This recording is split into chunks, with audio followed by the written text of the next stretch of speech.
Greetings to all of you. My name is Sarath Davala. I am the coordinator of India Network for Basic Income. I have with me Professor Guy Standing, who has been working on basic income for probably more than 30 years. Guy is in Delhi to attend and give the keynote address in the National Conference of on Basic Income. Guy, I what do you how do you look at the global economy in the next 10 to 15 years? How is it going to unfold? Well, I think what's happening is that we've reached a state of globalization when the 20th century income distribution system has broken down.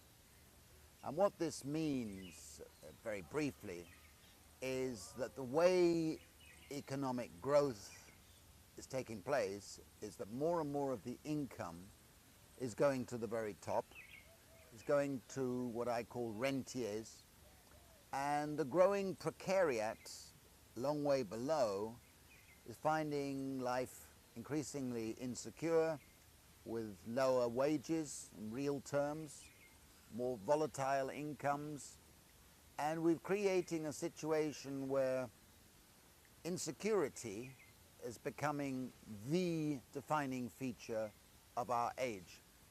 And in that context, with more flexible labor relations, more informalization, and so on, we have a situation where millions and millions of people all over the world, in every type of country, at every level of development, are being left in insecurity and declining living standards.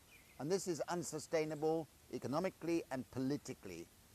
And at the moment, we've reached a crisis where policymakers have to open up old questions and come forward with 21st century answers to 21st century problems, and not go backwards and sort of revisit old policies that are outdated. Now, how do you apply the concepts like the precariat and universal basic income to countries like Cambodia, India, Chile, or Namibia?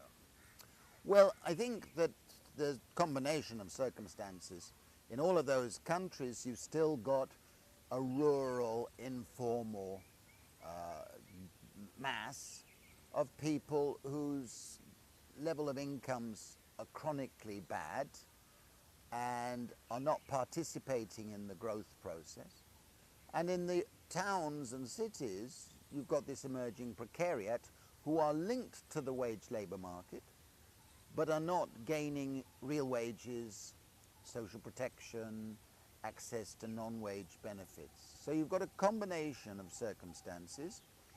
The concept of the precariat does not apply to the rural villages of India or so on, but the concept of the precariat does apply to many urbanizing, modernizing labor markets.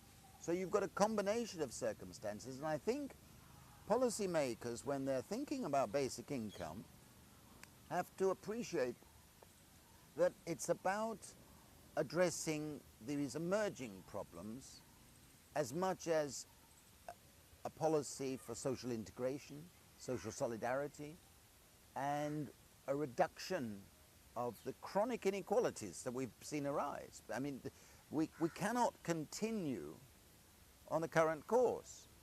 And I think that in India, one has to be blunt and say, yes, some of the policies that have been introduced, what I call the bureaucratic Raj of the last 30 years, may have sort of stemmed the growth of inequality, but they've left the structures basically intact, and they haven't helped in the transformation process in giving people rising living standards and growing ability to choose a way of developing themselves and their communities. And that combination of circumstances means that one should look at basic income in a more open way. And I move away from this dialogue of the deaf between those people who defend the old welfare system as if that was perfect, which was never the case, and those who put cash as the ultimate solution to everything. It isn't. We need good public services. We need help for special groups, the disabled, women, frail elderly, and so on. We need those extra policies. But I think we need a change of emphasis to enable people to have access to the money economy, the development economy. And I think basic income has to be seen in that context.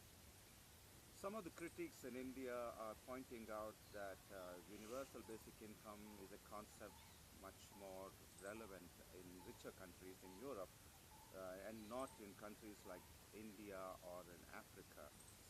And what do you see that, do you distinguish like that? I think that's a very simplistic perspective. It's not helpful. I think it's also wrong.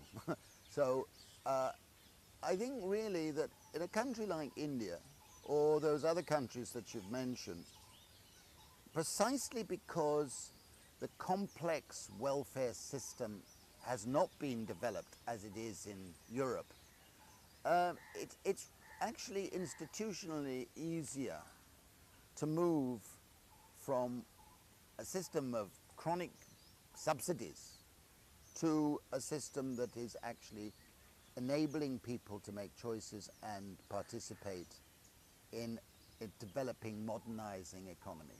That's a paradox. Of course, the level of the basic income would be different in India than in the United States, of course, okay? And I think that issue leads into the next one about fiscal space, all right?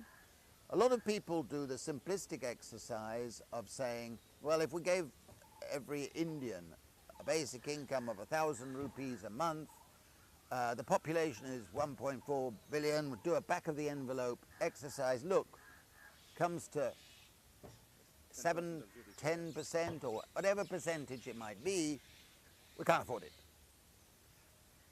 They're ridiculously bad economics.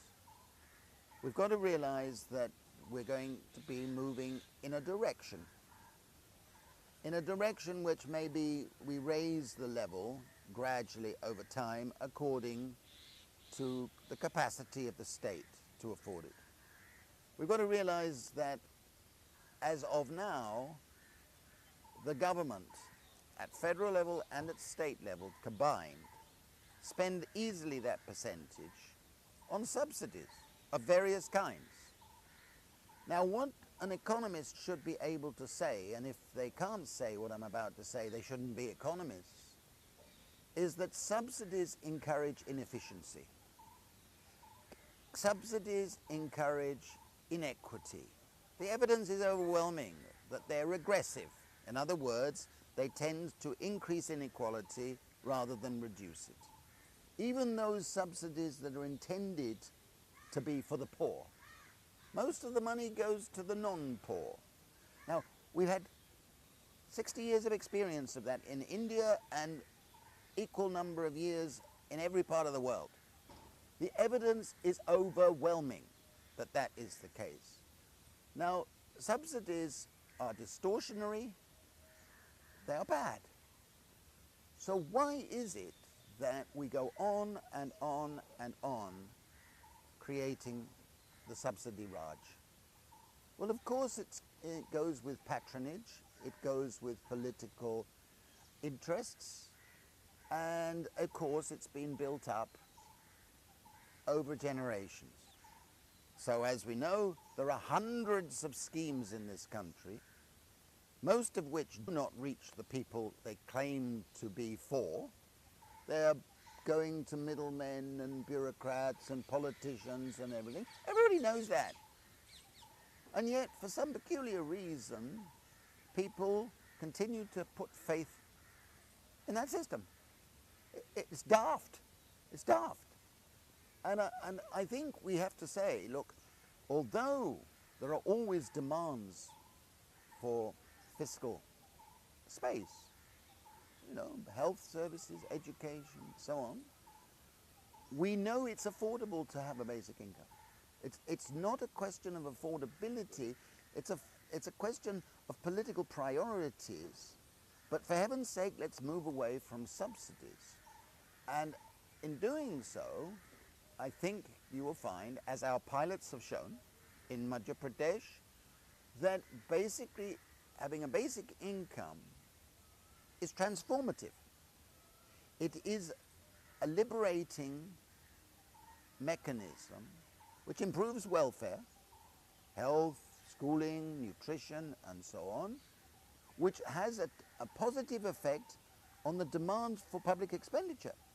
If your health is improved, then you don't put so much onus on the health service, so you're lowering costs.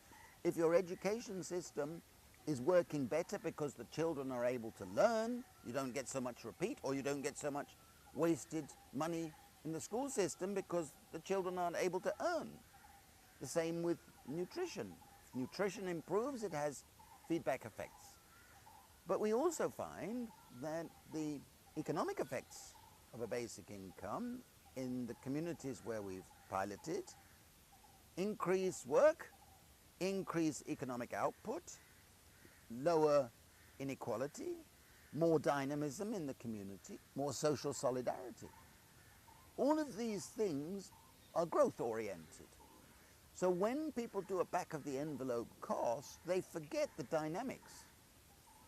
Now, during the conference, several people thought that the dynamic effects were worth 2 or 3% of GDP.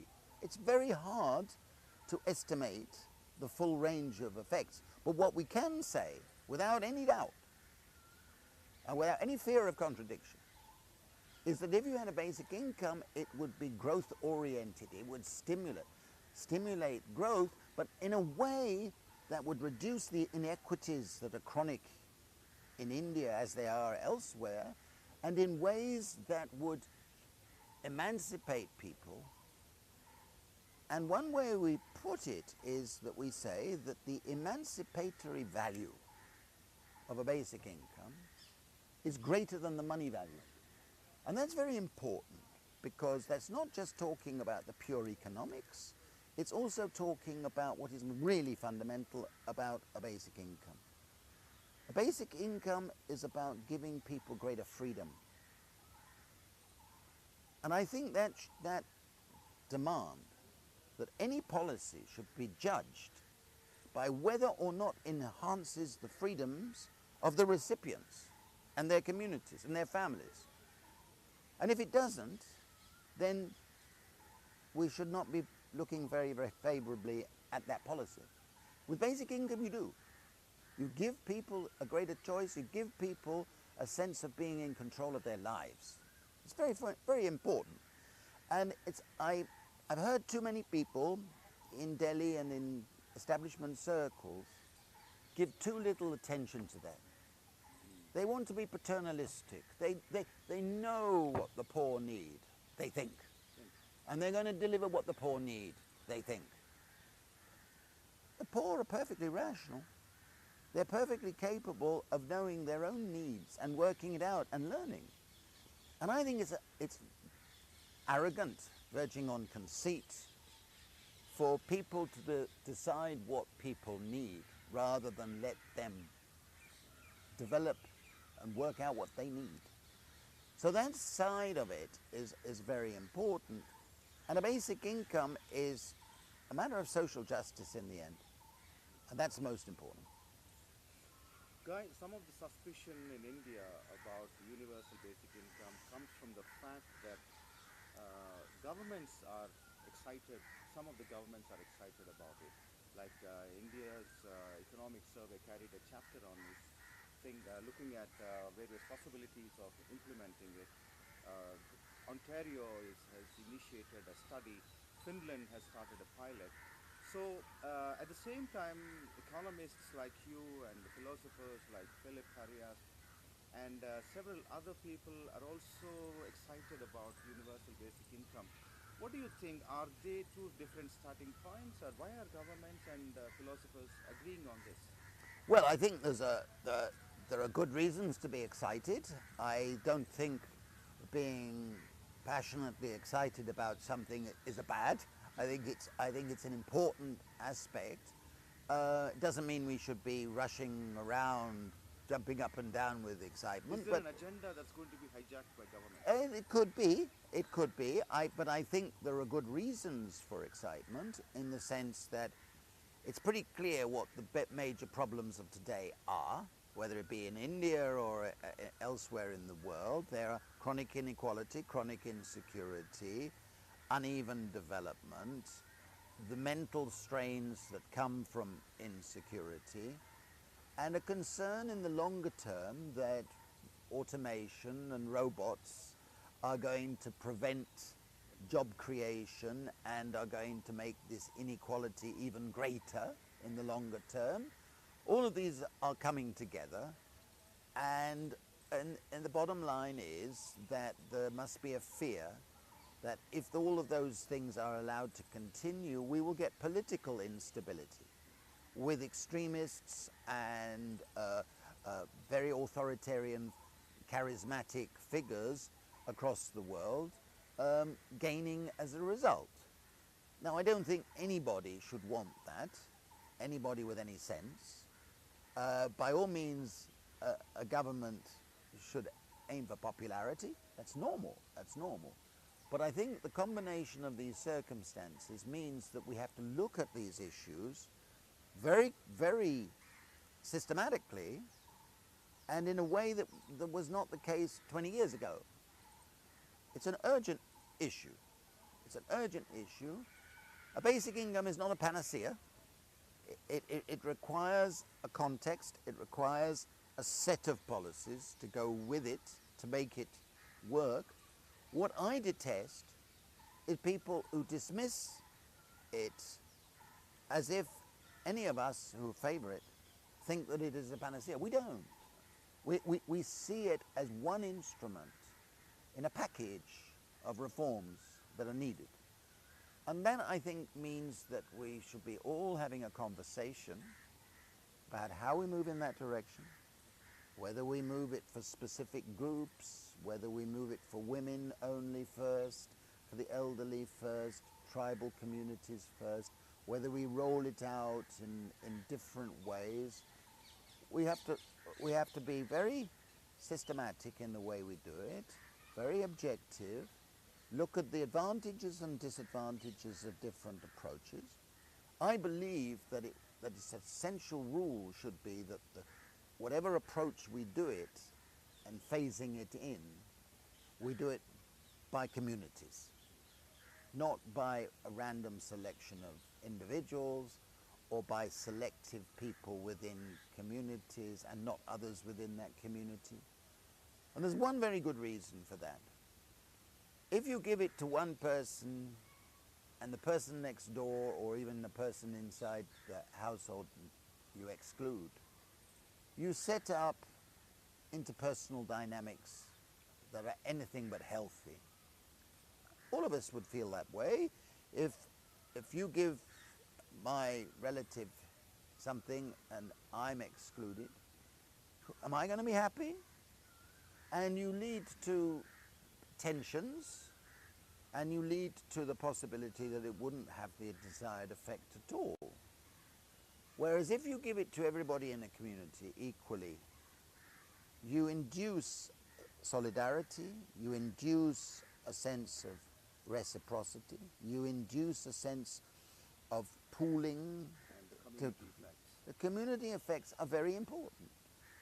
We've seen in our pilots, for example, that one community I'm thinking of where everybody in the community, men, women and children, received the basic income with the children's paid to the mother, and after a few months they set up a small fishing cooperative.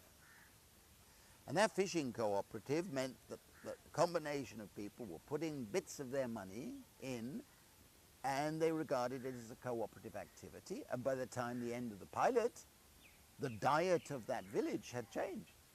So that all households were able to have fish in their diet. Now, this was a communal activity that was induced by the fact that all the community were part of the scheme.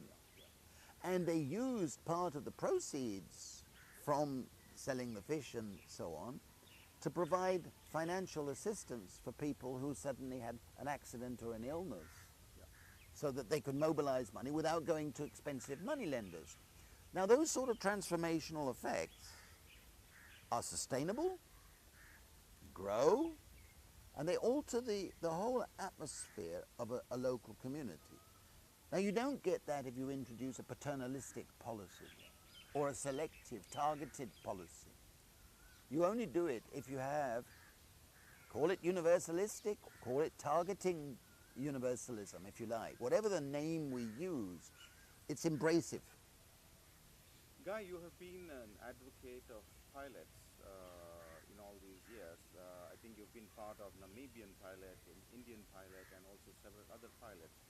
Now, what do you think is the relevance and the value of a pilot, and how should, now so many countries are now excited about this, how should they go about these pilots doing the pilot? Yeah, I'm calling 2017 the year of the pilot, because, as you say, there are pilots going on in Finland, the Netherlands, Canada. I'm advising on a pilot in California. There are pilots taking shape and developing in Kenya and various other places, in Uganda and so on.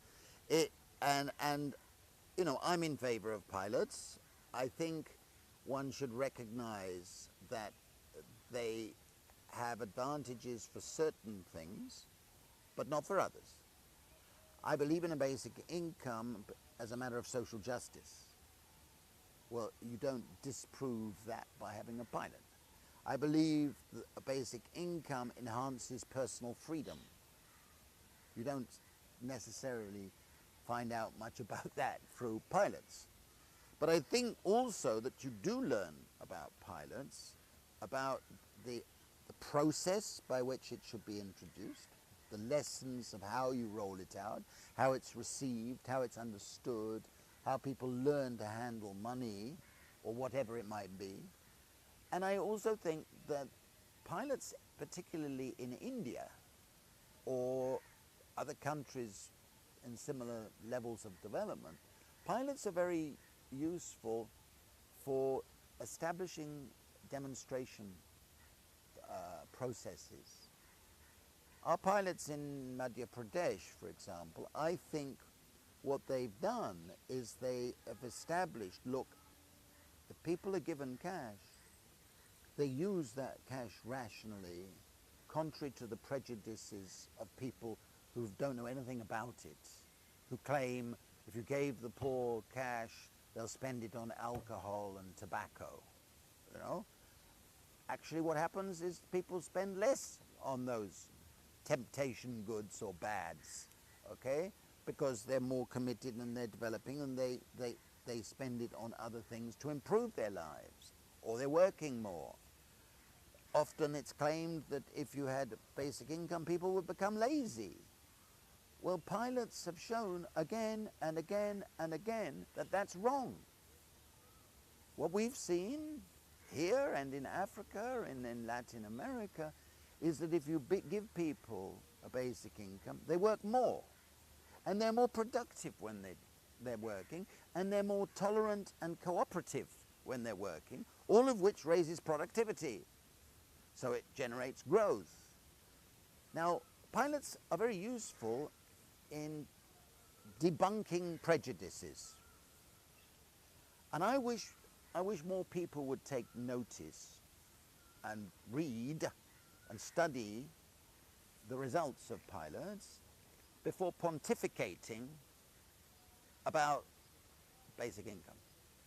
I saw a very prominent American economist visiting Delhi this last week who dismissed basic income like that.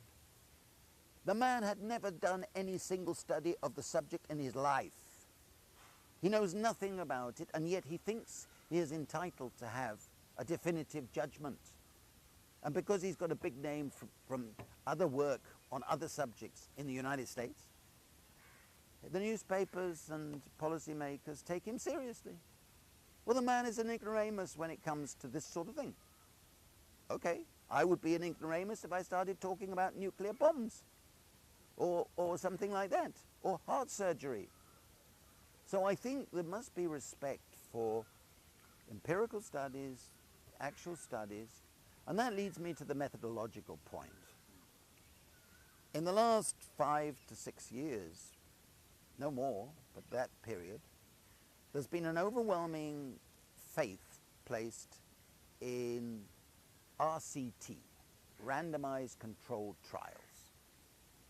That means you basically randomize the selection of people who receives the treatment. And you compare it with people randomized, selected, who do not receive the treatment. Okay? And in the original medical trials, you gave someone the treatment, a pill, someone a placebo, a pill that doesn't actually do anything, and someone else nothing. Now, you can learn quite a lot from randomized controlled trials, but just think about it. If you give somebody in a family, the husband, a pill for a cold, and you give the wife a placebo, in other words, she doesn't get the treatment, and you give the child no treatment, a cold will bounce off all three of them, because just as the husband is improving, he'll get it from the wife who's not getting any treatment, so her cold continues, and then it will bounce back, and so on. Now, it would be crazy, okay? The same with a basic income. If you gave one person in a household the basic income and not the other people, then the number of other people is going to determine how much you get, and the tensions might become great. If you give one household the basic income and the next household the same sort of problem. So to do a randomized control trial would be a possible way to create civil strife. Now, that's obvious to anybody who can reason. But the RCT people spend too much time in the laboratory and not enough time out doing these things. Now, I'm not knocking RCT, I'm just saying put it in its place, okay? Believe this methodology is valuable, but I warn policymakers, I warn the bureaucracies, I warn academics that it's vitally important to respect methodological diversity in the way we evaluate something. You must integrate a political perspective, you must integrate a psychological perspective, you must integrate anthropological perspectives. We found in our pilots, although we did a moderate randomized control trial sort of methodology, and you have control groups and you compare those receiving and those not receiving, that you learn a lot from having a feel for what's happening in the areas. We spend an enormous amount of time in villages finding out what people think, how they would react, and conceptualizing what are the critical things. Something like work. Yeah. You know, what is work? And I think the tendency of the RCT to look up here and be super clever and not focus down here on the realities is something they should be worried about. Guy, do you think that universal basic income is still capitalist road to communism? I think you can position basic income in a wide variety of political strategies or models. Myself, I believe that we must develop sovereign wealth funds as partial means of paying for a basic income, social dividends. I think that system can be depicted as anti-capitalist or pro-capitalist. I think it would alter the nature and the distributional character of capitalism. But I think these old labels are, are an impediment to rational discourse, and particularly in regard to a progressive discourse.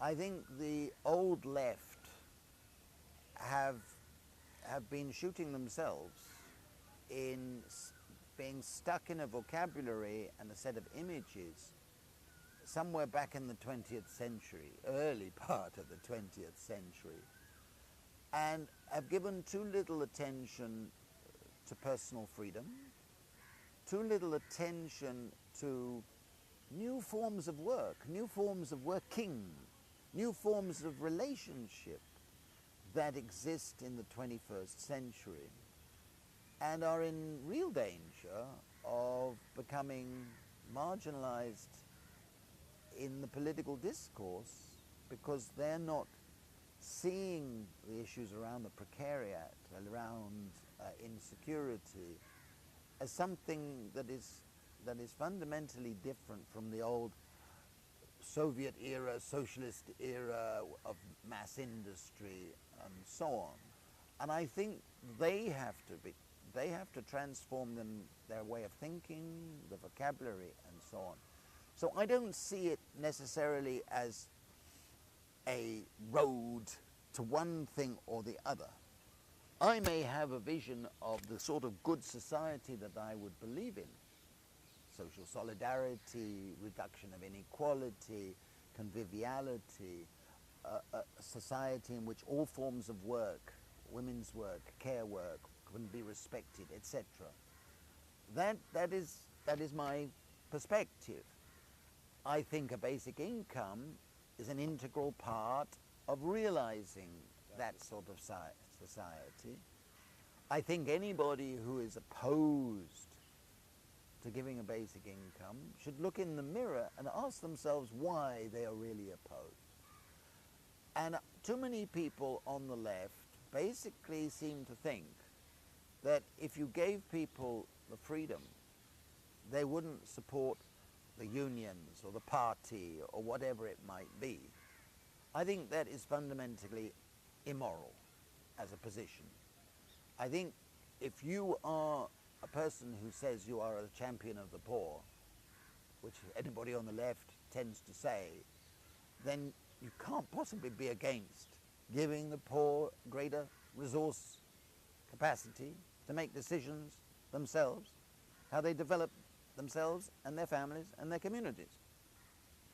And unfortunately or fortunately, the reality is that we live in a money economy, and if money is a scarce commodity, the price of money goes up, and that hits the poor and the insecure. So what sort of recipe is that, that if you deny the centrality of giving people the scarce commodity, in which to lower the price of money and enable them to make better economic and social decisions? And I think that old left has to wake up or go home and sleep, because I think they're becoming irrelevant. That doesn't mean that this is a recipe for a right-wing philosophy either. I think it's a very dangerous illusion by a small minority that you could replace the welfare system, the social structures, with just giving a modest basic income. Now, I know no sensible person who, in the community promoting basic income, who thinks that way. But there are a few mavericks out there, some in the United States. But I don't think either the left or the right, politically, who have got any common sense, should imagine that having a basic income is going to necessarily lead to that dystopia. It's ridiculous, okay? If you believe in public services, as I do, then you should be arguing for public services for grounds that we need public services. Don't start opposing basic income because it might enable some people to be anti-public services. They're going to be anti-public services anyhow. What we need to do is say, we need public education. We need a public education system. We need a public health system, okay? Yes, there should be choices, But you must have the fundamental right to have access to medicine, access to good schooling. And that requires the state to be actively involved. It's the same with care, social care. The role of the state must be defended or critiqued on whether those can deliver and what it is that they can deliver that the private cannot. If the argument comes down on one side or the other, so be it. But don't distort the discussion of basic income by saying that if we had X, it might weaken commitment to Y. Okay, it's like saying if you have an orange, you won't have a lemon. It's really a disingenuous argument. So when I look at the basic income where we are today, it's very interesting that it is drawing more people from corporate executives, from intellectuals in the middle, political people of different political colors. They each may put it in their own agenda, but I think that the dynamics of it will come out. And we must remember, there's a very good argument that I have with a Swiss friend, that a basic income is also an instrument of advancing democracy. It's the next stage in advancing democracy, because it is empowering people to make decisions and therefore empowering them to become citizens. And when people say there's no reciprocity, there is reciprocity. It's induced. A person has a right to basic income, and as a result, that person is empowered to be responsible and to reciprocate.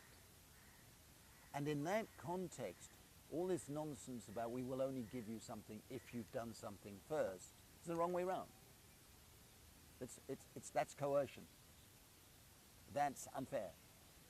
But if I give you something as a right, you as a human being will learn that I have a responsibility backwards. There may be one or two, there may be a small number who don't respect that moral principle, but that is the moral principle of the majority, and we should have faith in people. We should trust people.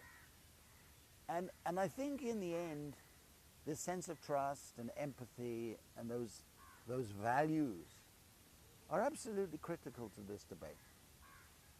Guy, you sat through these 2 days of conference and you've been part of the organizing committee of this conference. My last question to you is that what was the nature of conversation in India now?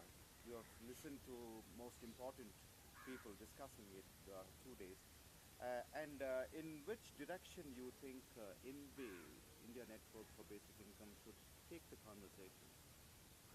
I've been enormously encouraged by this past week, and I was reflecting on how far the debate has come in the last 10 years. For a long time there was a dialogue of the deaf.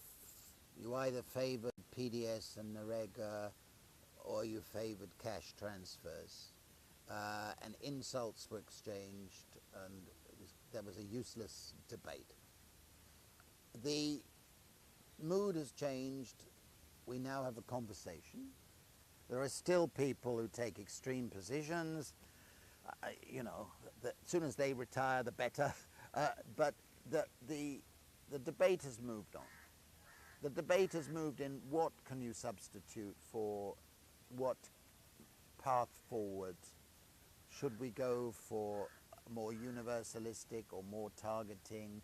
These issues are to be debated and refined. I think pilots will help, and that's why I really felt the positive atmosphere about the value of pilots is very important at state level, tribal community level, whatever it is. So I think that debate has progressed enormously. I was impressed by the caliber of the speakers. I mean, for heaven's sake, we had some of the best minds in economics who came and spoke. Not all of them are converted. They are some skeptical, particularly the older ones who've been stuck in a model for the whole of their lives. One wouldn't expect that. I think INBI has a great opportunity to be a forum for debate. I think where we've had BIAN, the Basic Income Earth Network, I've always insisted in the past 30 years that we have a broad church approach, that diverse opinions, diverse ideologies should be integrated and allowed their equal voice inside the debate. INBI and BIAN don't exist as an advocacy organization for a specific point of view. What they should be and are is a forum for interested debate by open-minded people. And that's what I would say. Those people who are interested in the subject, interested in the possibility of moving in that direction, should come and join, should participate. If they believe it, they should be active. Because in the end, it's up to the community of scholars and community of activists who are going to advance the cause. And the cause is, don't forget, social justice, freedom, greater equality, more security, those things. And they're worthy things that surely unite us all. A good society requires all of those things. And anybody who doesn't think that, we don't really want. But anybody who believes those things and believes gender equality, believes ethnic equality, believes religious equality, and believes in democracy, join INBI. Thank you very much, Guy. Thank you, friends, for watching this interview. And Guy has just completed another book which is going to be published by Penguin on a primer on basic income and an introduction to basic income. Let's look forward to that. And thank you so much, Guy. Thanks.